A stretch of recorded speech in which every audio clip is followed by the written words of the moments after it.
Greetings and hello. This is Ayya Phalanyani speaking from Germany. Anenta Vihara, Buddhist Nuns Monastery.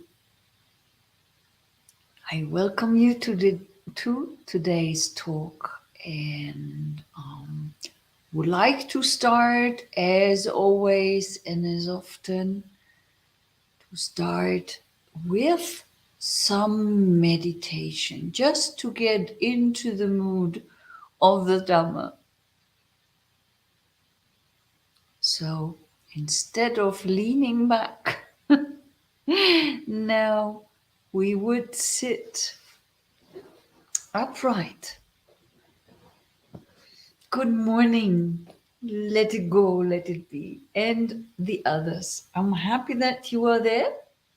Happy to see you.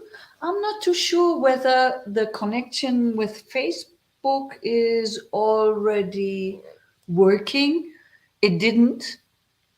But Ayasomas fixed it, but it seems that it's still not connected. Anyway,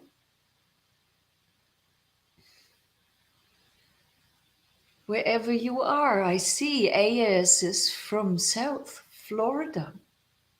Wherever you are, may you be well.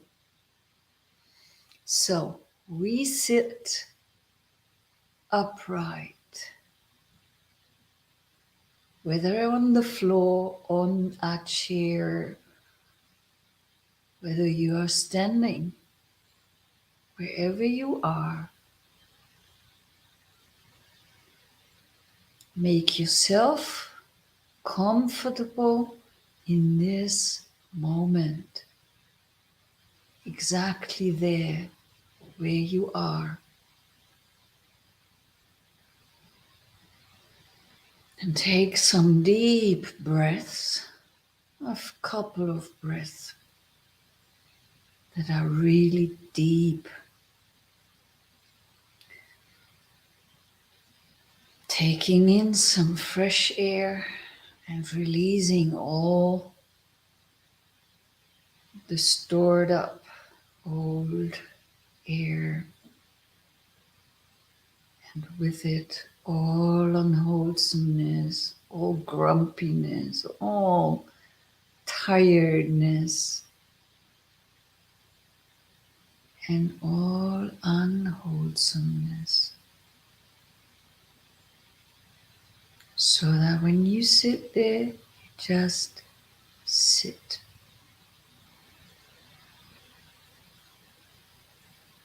And your breath goes in and out softly and slowly.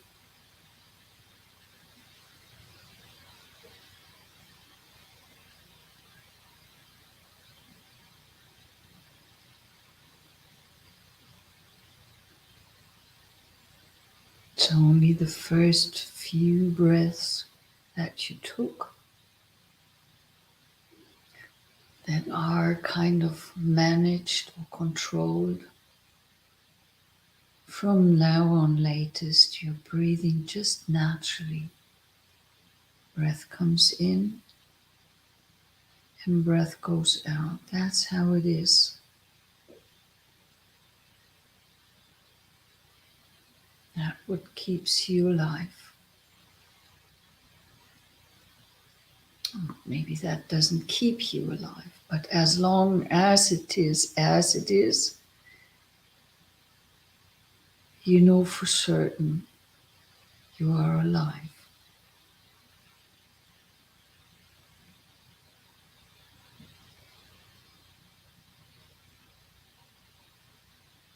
And to be even closer to living,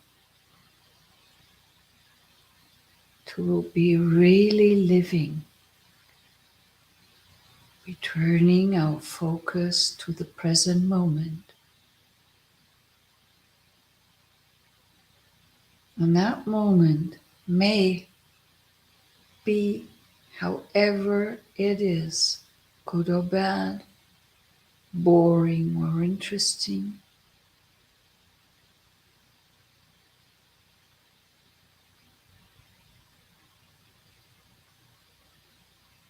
challenging or easy, however it is, we're just observing it. We're not rushing to attend to anything.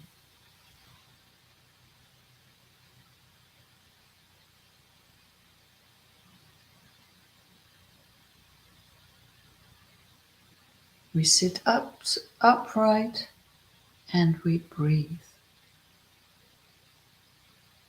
Sometimes something is itching. Sometimes there is a pain.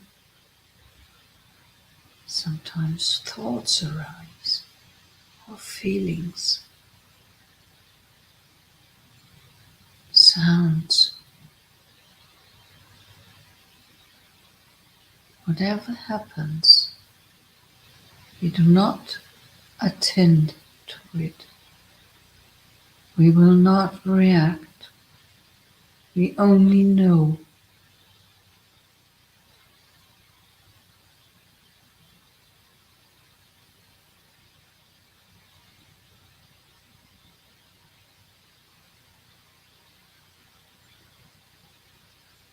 And we relax into it.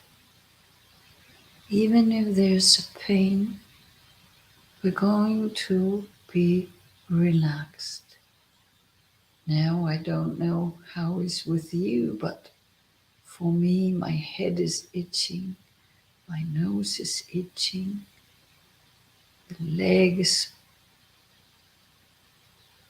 full of pain. No, not full of pain, but there is pain.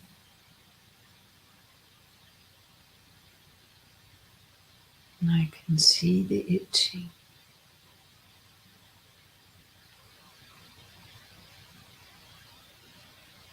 And relax into it. And continue breathing.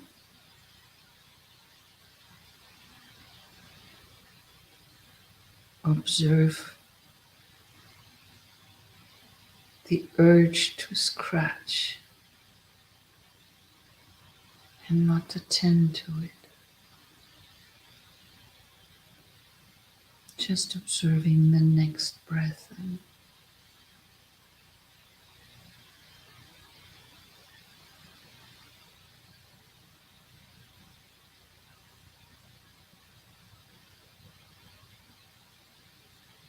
And then we might note that things change.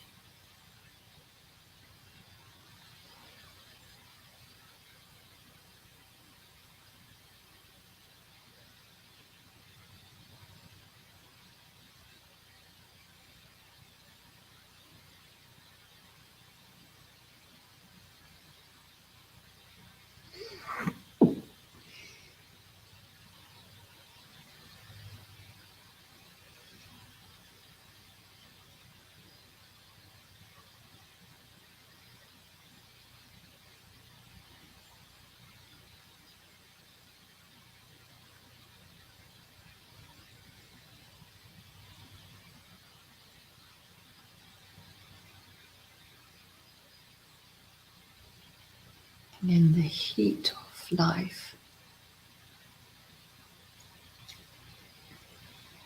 we just cool down.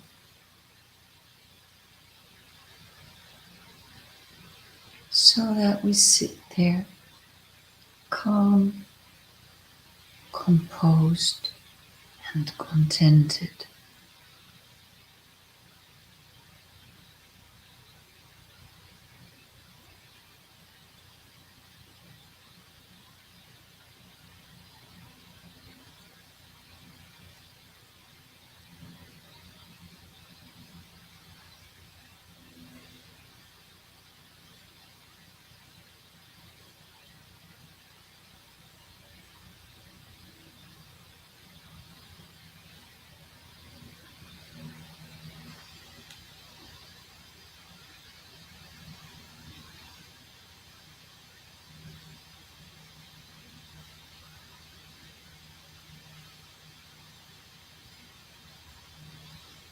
And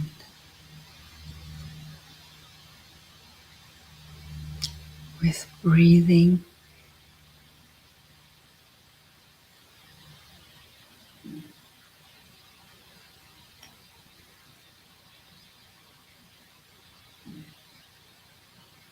Taking in refreshing air.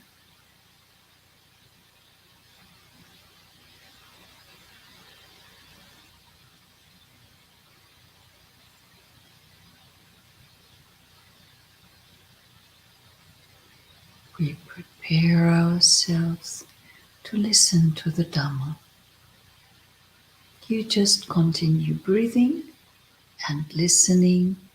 I will start to talk on today's topic, which is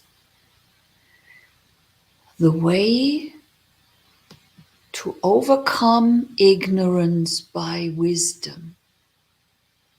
We have talked about ignorance already, and we have talked about wisdom, but I think it's still quite interesting to look at the way. And there is one sutta in particular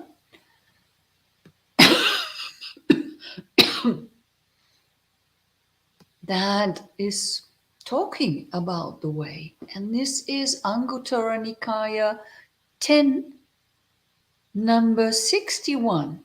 It is called in English ignorance. And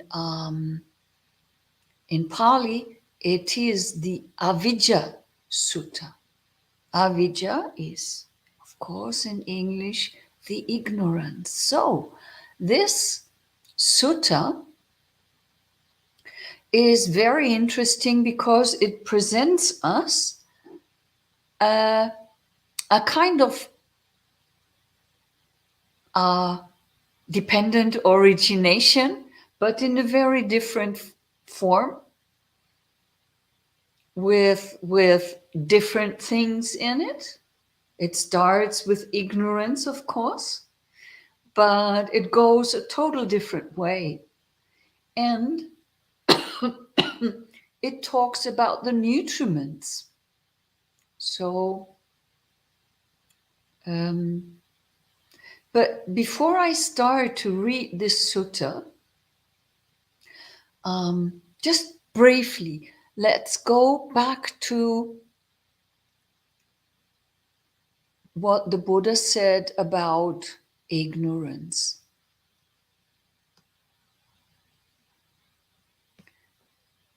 And here I just read a verse for you from the Itivuttaka. I think it's number 3.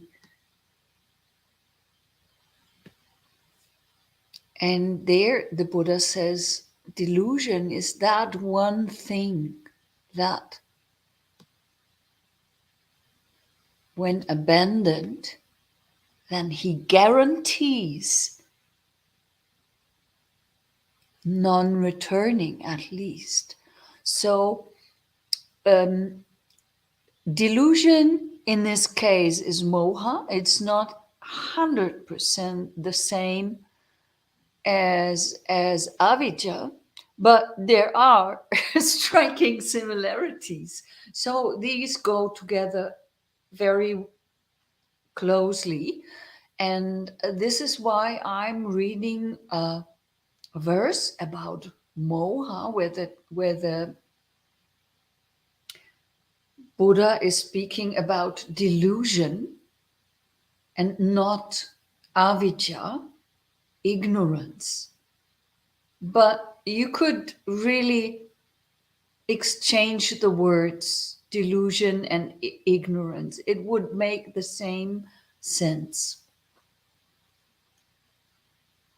Beings confused by delusion go to rebirth in a bad born, but having rightly understood delusion, those with right insight abandon it.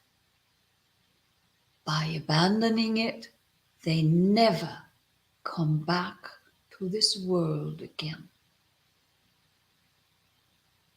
So that means, yes, By abandoning delusion, one can become even a non-returner. And one, even if it's totally and fully gone, that is also the possible outcome, would also be arahantship.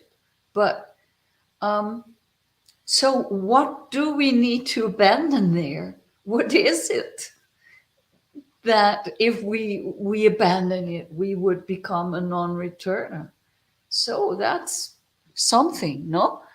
Something that is good to be investigated. In the Samyutta Nikaya 4855, the Buddha is speaking about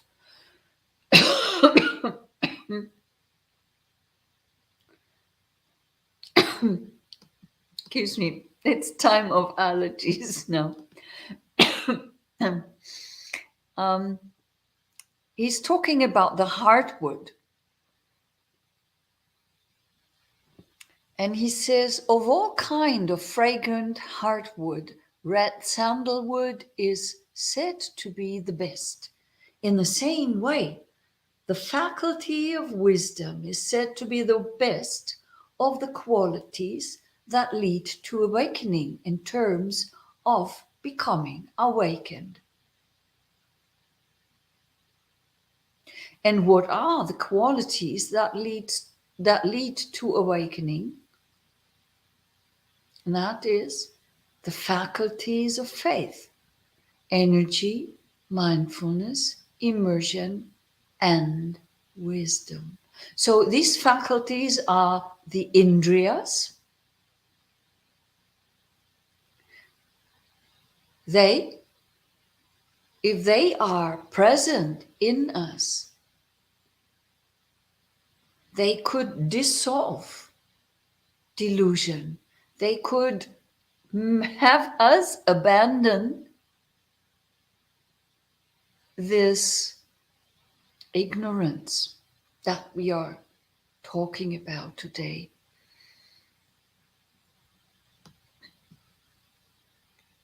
And the sutta continues, of all kinds of fragrant hardwood, red sandalwood is to be the best. In the same way, the faculty of wisdom is to be the best of the qualities that lead to awakening in terms of becoming awakened.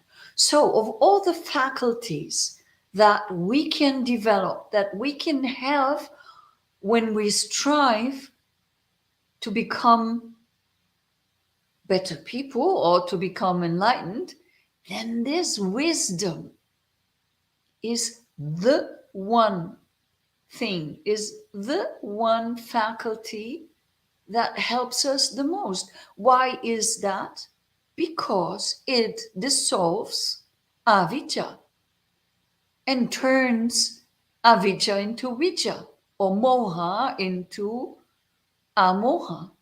So when we learn wisdom, we naturally dissolve ignorance. And this is not an ignorant and not a wisdom that we gain by studying. Some studying, yes, is good. That what you do now, listen to Dhamma talks, is also a very good way to develop wisdom. But the deepest wisdom does arise when we sit on our meditation cushion and kind of sit there like a hen breeding the eggs. In the same way, we are breeding our insights, the insights that we have when we studied before, when you heard something in the Dhamma talks.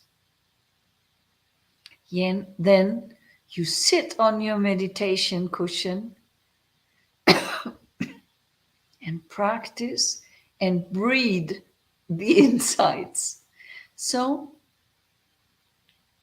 but now after this brief introduction, let's come to the sutta of today, which is, as I said in the beginning, Anguttara Nikaya,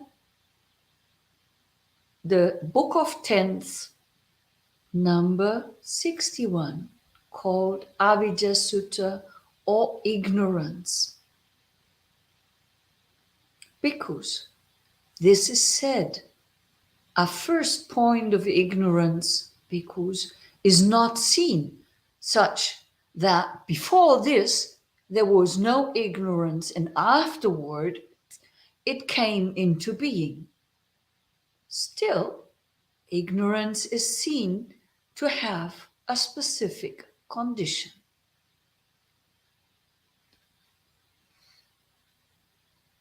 I say, because that ignorance has nutriment. It is not without nutriment. And what is the nutriment for ignorance? It should be said, the 5 hindrances.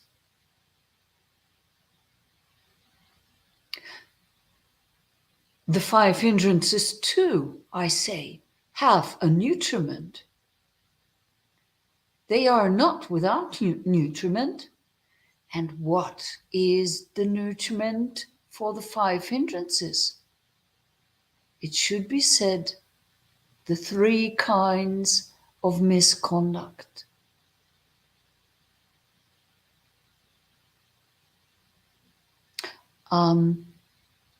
I think rather than reading it first in total, I just have a break, and so that you recollect the 5 hindrances. Do you remember? I learned them once with 5 Ds. That is desire, displeasure, I think it was, distraction, drowsiness, and doubt. Desire, disliking, distraction, drowsiness, and doubt. These are the 5 hindrances.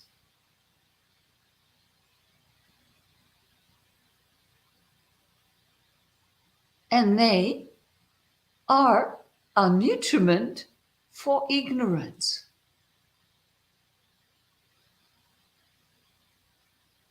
So the next thing in line, the nutriment for those hindrances, are the 3 kinds of misconduct. What could that be? That is misconduct in body, speech, and mind. So we can misbehave in thoughts and think evil, unwholesome thoughts. We can say unwholesome, evil words, lie, slander, gossip, chat idly. Is it called like that? Idle chatter? I don't know. Or speak harsh. That is the verbal misconduct. And of course, there's misconduct that can be performed by the body. And that that these three kinds of misconduct are the nutriment for the five hindrances. The three kinds of misconduct too, I say, have a nutriment.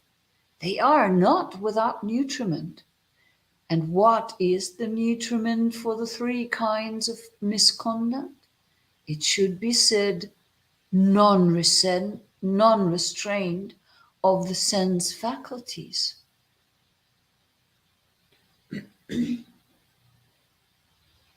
So we're not guarding our sense doors. What are the sense doors? The eyes, the ears, the nose, the tongue, the touch, and the mind. Those are the sense doors. And the faculties are the capacity of those senses to see, hear, smell, taste, feel, touch, and think. And when we let those sense faculties astray, when we don't have them restrained,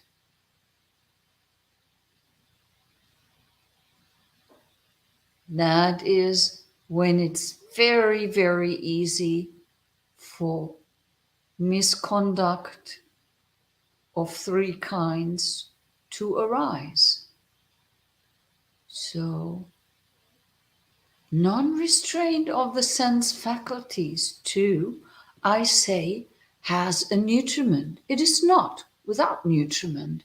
And what faculties and what is the nutriment for non-restraint of the sense faculties? It should be said, lack of mindfulness and clear comprehension. Lack of mindfulness, it's easy. It's easy to understand. There doesn't need to be said,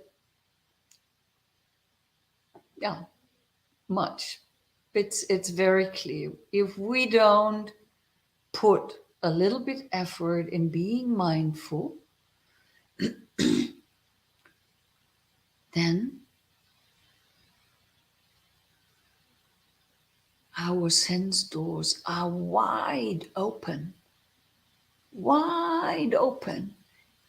And then all what we have talking about so far can happen in a bad way. Clear comprehension is when we see the things as they really are.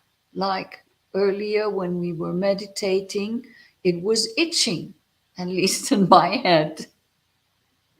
So you feel the itching, but you're just aware of it. And there's a clear comprehension. And there's also the clear comprehension when I scratch there, it's just itching somewhere else in the same way. I just can relax into it. And once I relax, there might not be so much itching anymore. Lack of mindfulness and clear comprehension too, I say, have a nutriment. It is not without nutriment. And what is the nutriment for lack of mindfulness and clear comprehension? It should be said, careless attention. Careless attention so we just don't bother, Careless attention is that we are not even interested. And that we don't understand how important it is to put a little bit care into attention. That we think, I don't need to train that. I can just be aware a little bit. So the way we are aware of things in our daily lives during daily activities, that is careless attention.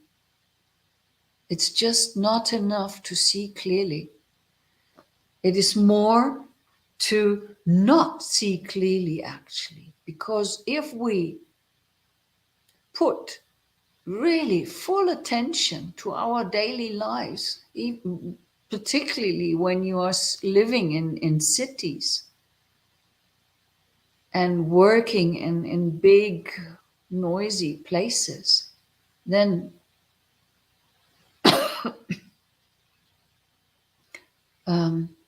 if you have a very, very sharp attention,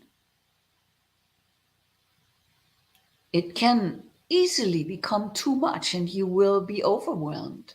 When you don't have what we have been talking about earlier, when you do not have the capacity because you haven't learned to close your sense doors.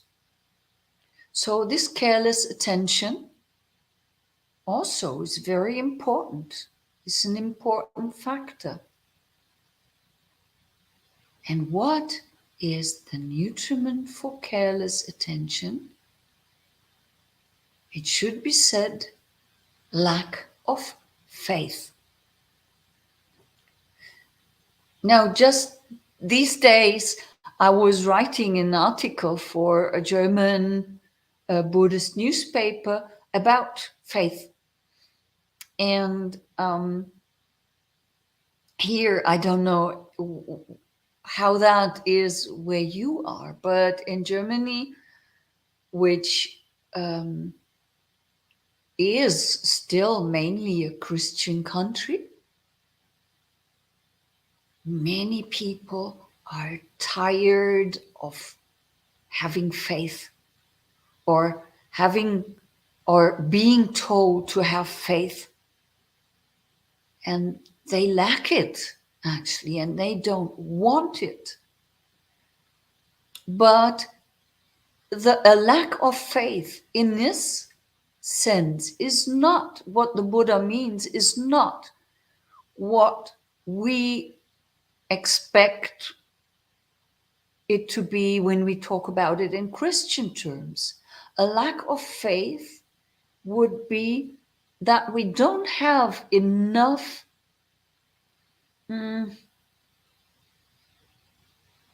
faith to look at the things. That we don't have enough faith that the Dhamma is ehipassiko. So a lack of faith would mean that we don't even start to look, because we think there is nothing to it. Or what the Buddha said is as restraining, binding, as other things who require blind faith also.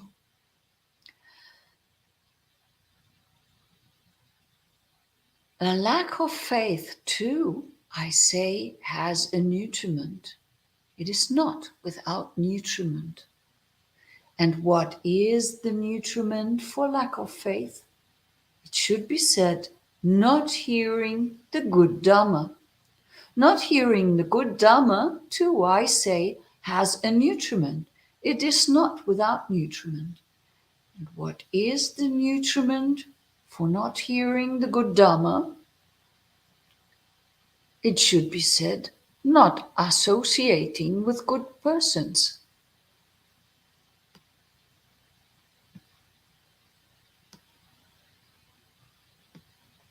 Thus, not associating with good persons, becoming full, fills up, not hearing the good Dhamma. Not hearing the good Dhamma, becoming full, fills up lack of faith. Lack of faith, becoming full, fills up careless attention. Careless attention, becoming full, fills up lack of mindfulness and clear comprehension. Lack of mindfulness and clear comprehension, becoming full, fills up non-restraint of the sense faculties. Non-restraints of the sense faculties, becoming full, fills up the three kinds of misconduct. The three kinds of misconduct, becoming full, fill up the five hindrances. The five hindrances, becoming full, fill up ignorance. Thus, there is nutriment for ignorance, and in this way it becomes full. I'm just continue reading it until a certain point, and then I'm checking the questions that there are.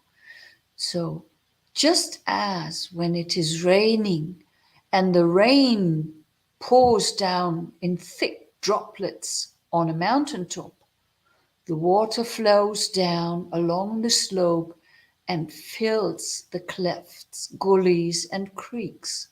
These, becoming full, fill up the ponds. These, becoming full, fill up the lakes. These, becoming full, fill up the streams. These, becoming full, fill up the rivers. And these, becoming full, fill up the great ocean. So too.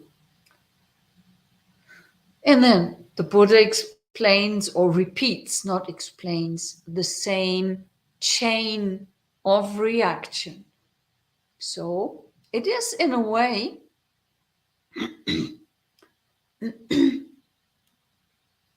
a dependent origination.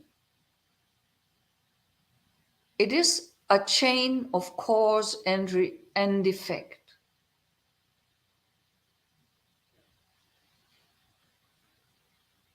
And before we go to the opposite, so what to do in a good way, I'll briefly check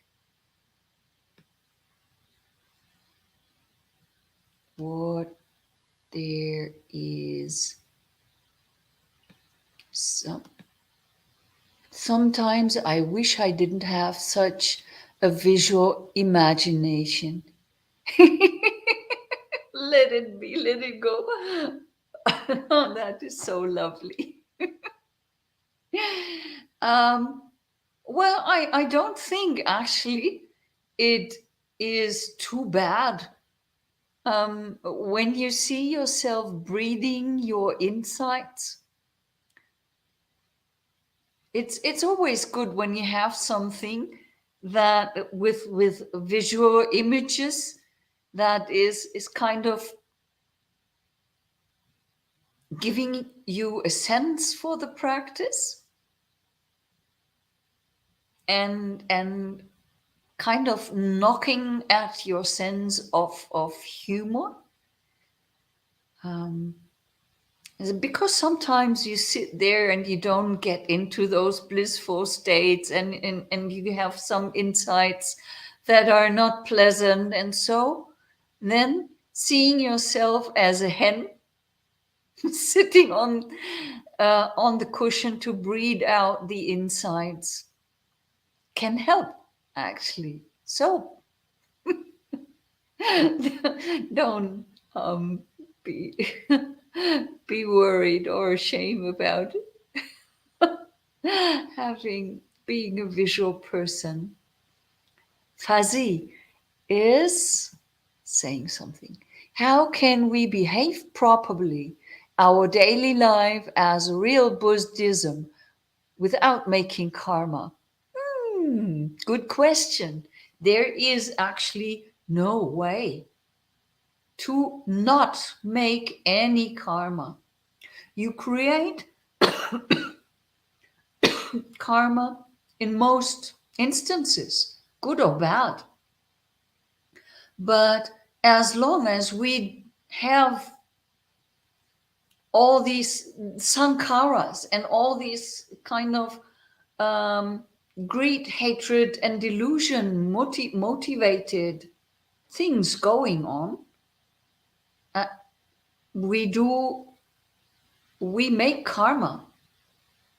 And even if we do something good, even if we go beyond for a moment greed, hatred, and delusion, even if we go beyond the hindrances for a moment, still we are creating things. Karma is the making. Karma are actions, and as long as the motor is turning, the wheel is turning, and the motor is running,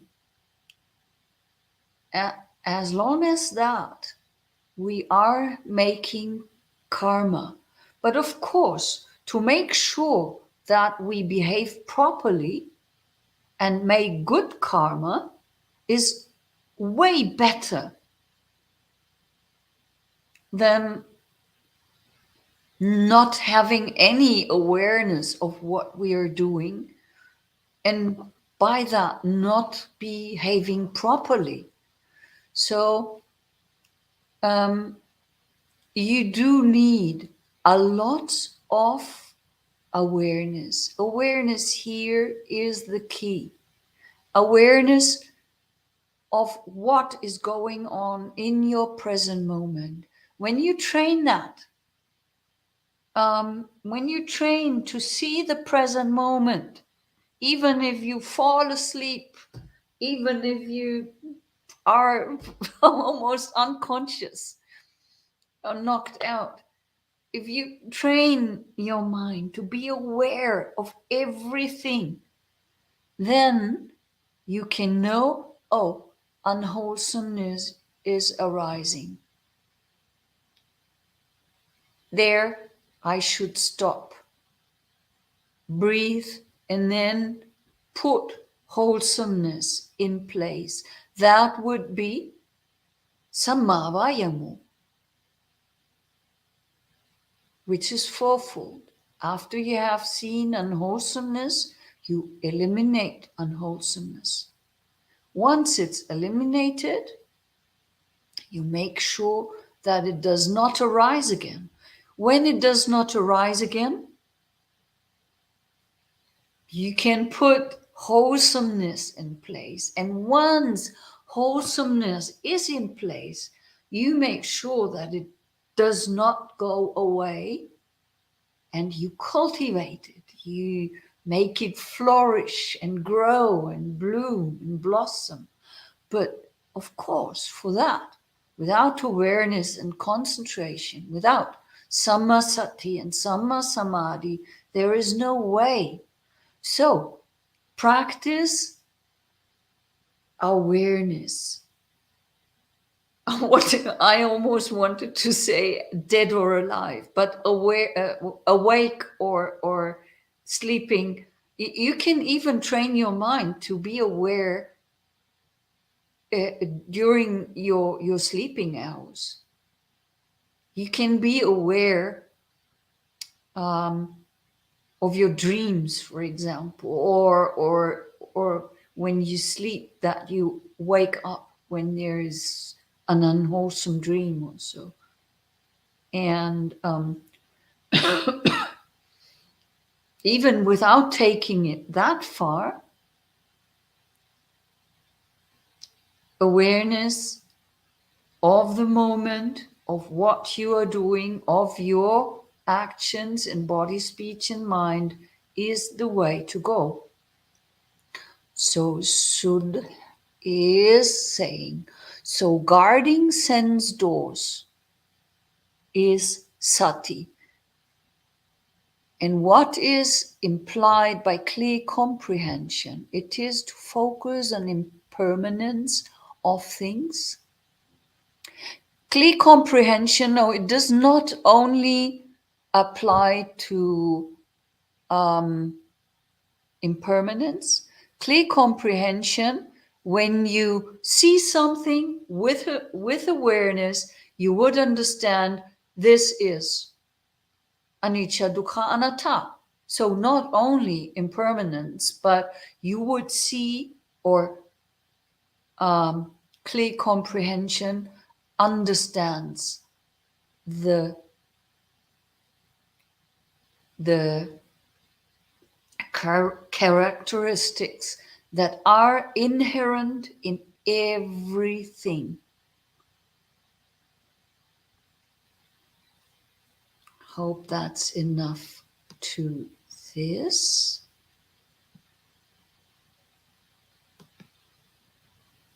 Careless attention. I have been exploring the use of heedlessness, but it is easier to think of careless attention. Yes, for me also, especially as a non English speaker or not native, some I do speak, it is much clearer to think of careless attention than to think of heedlessness.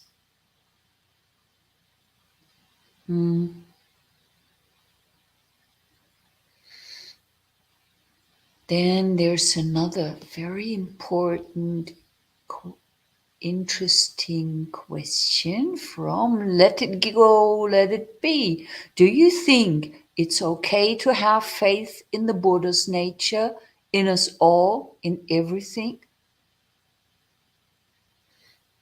Why not? And that is not only because I was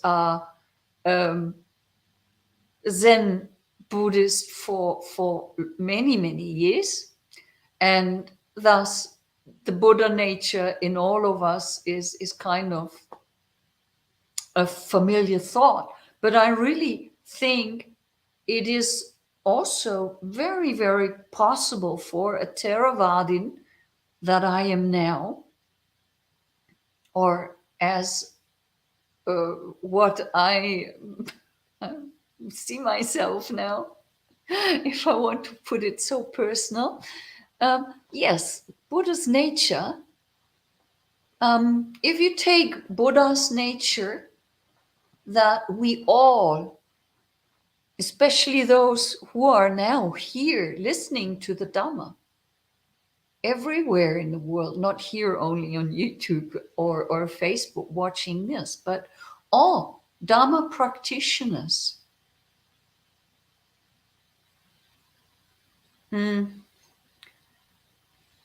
At some point,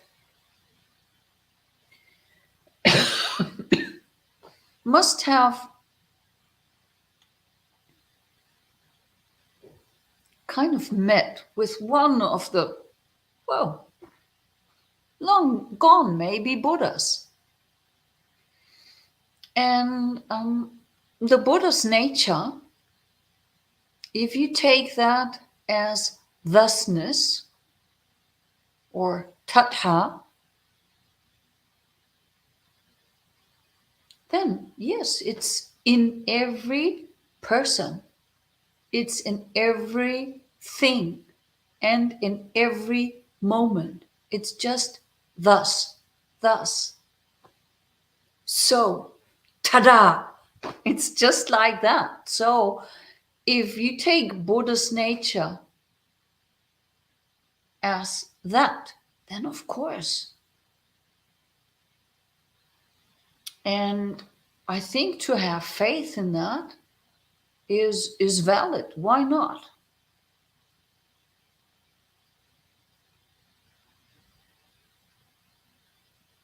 There's nothing wrong with it.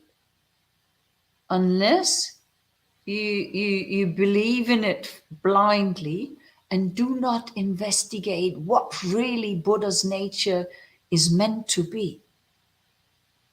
And when you start to understand what Buddha's nature is all about, then to investigate even further. So if it's only the faith and you're not progressing on the path, then it might be a little bit too little. But it's at least a good thing to start with. So now back to our sutta.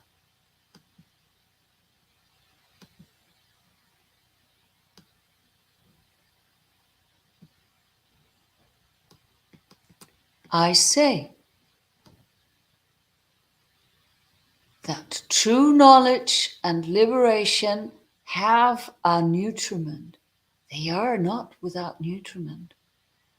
And that, excuse me.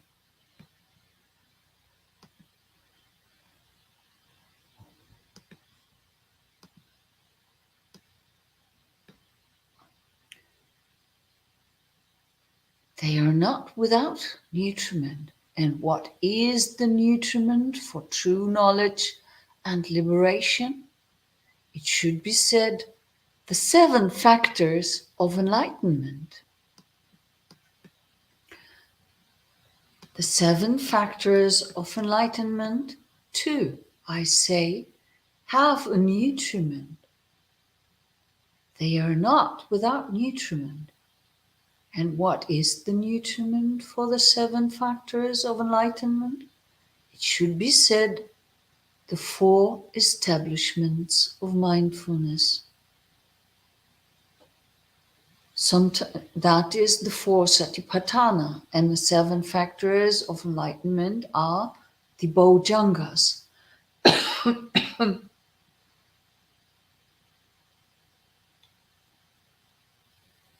The 4 establishments of mindfulness too, I say, have a nutriment. They are not without nutriment.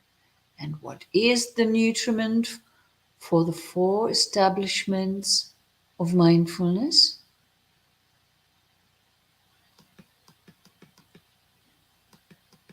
It should be said, there are 3 kinds of good conduct. The 3 kinds of good conduct too, I say, have a nutriment. They are not without nutriment. And what is the nutriment for 3 kinds of good conduct? It should be said, restraint of the sense faculties.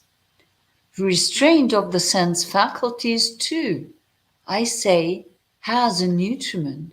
It is not without nutriment. And what is the nutriment for restraint of the sense faculties? It should be said, mindfulness and clear comprehension. Mindfulness and clear comprehension, too, I say, have a nutriment. They are not without nutriment. And what is the nutriment for mindfulness and clear comprehension? It should be said, careful attention. Careful attention too, I say, has a nutriment. It is not without nutriment. And what is the nutriment for careful attention? It should be said, faith. Faith too, I say, has a nutriment. It is not without nutriment. And what is the nutriment for faith? Should be said, hearing the good Dhamma. Hearing the good Dhamma, too, I say, has a nutriment. It is not without nutriment. And what is the nutriment for hearing the good Dhamma? It should be said, associating with good persons. Thus, associating with good persons, becoming full, fills up hearing good Dhamma. Hearing the good Dhamma, becoming full, fills up faith. Faith becoming full, fills up careful attention. Careful attention, becoming full, fills up mindfulness and clear comprehension. Mindfulness and clear comprehension, becoming full, fill up restraint of the sense faculties. Restraint of the sense faculties, becoming full, fills up the three kinds of good conduct. The three kinds of good conduct, becoming full, fill up the four establishments of mindfulness. The four establishments of mindfulness, becoming full, fill up 7 factors of enlightenment. The 7 factors of enlightenment, becoming full, fill up true knowledge and liberation. Thus, there is nutriment for true knowledge and liberation, and in this way, they become full. Just as when it is raining and the rain pours down in thick droplets on a mountaintop, the water flows down along the slope and fills the clefts, gullies, and creeks. These, becoming full, fill up the pools. These, becoming full, fill up the lakes. These, becoming full, fill up the streams. These, becoming full, fill up the rivers. And these, becoming full, fill up the great ocean. Thus, there is nutriment for the great ocean. And in this way, it becomes full.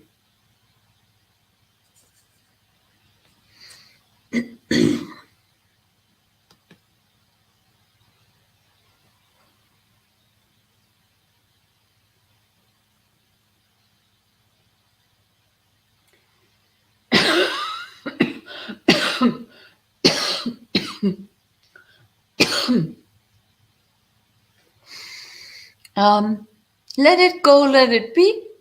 I have actually thought the same thing once, but really we shouldn't think about that. Whether that is so or it is different doesn't make a difference. There is, from Ayya's beautiful teaching, Ayya, blessing to you. I'm always happy when the teaching, which is not mine, it's the Buddha's teaching. I'm just repeating it. So when that touches the heart of the people, I'm very, very happy. AN 10 says lack of mindfulness and situational awareness. Can you talk about the difference? I don't think that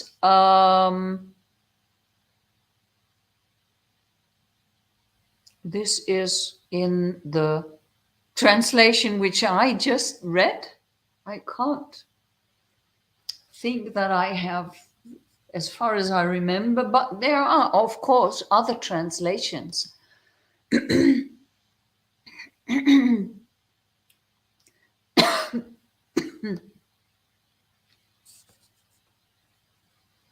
Oh yes, that is in the translation of Bhante Sujato. He translates lack of mindfulness and situational awareness, whereas we read where it was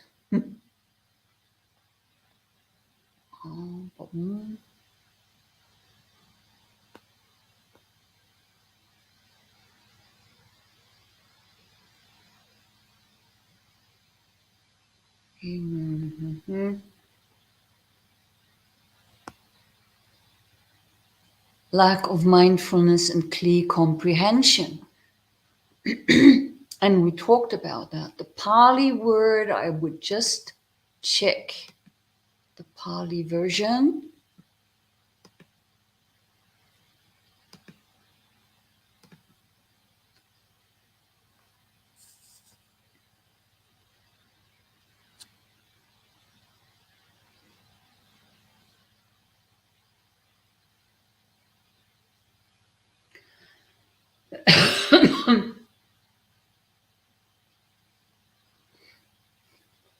Is about ayoniso manasikara.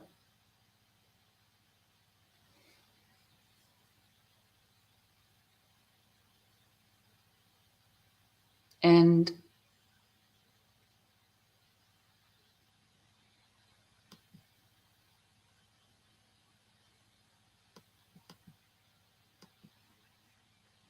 that is not not reflecting wisely. And that, as I explained earlier to Sud, would mean that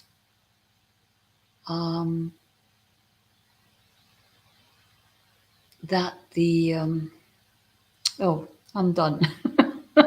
My concentration now is gone.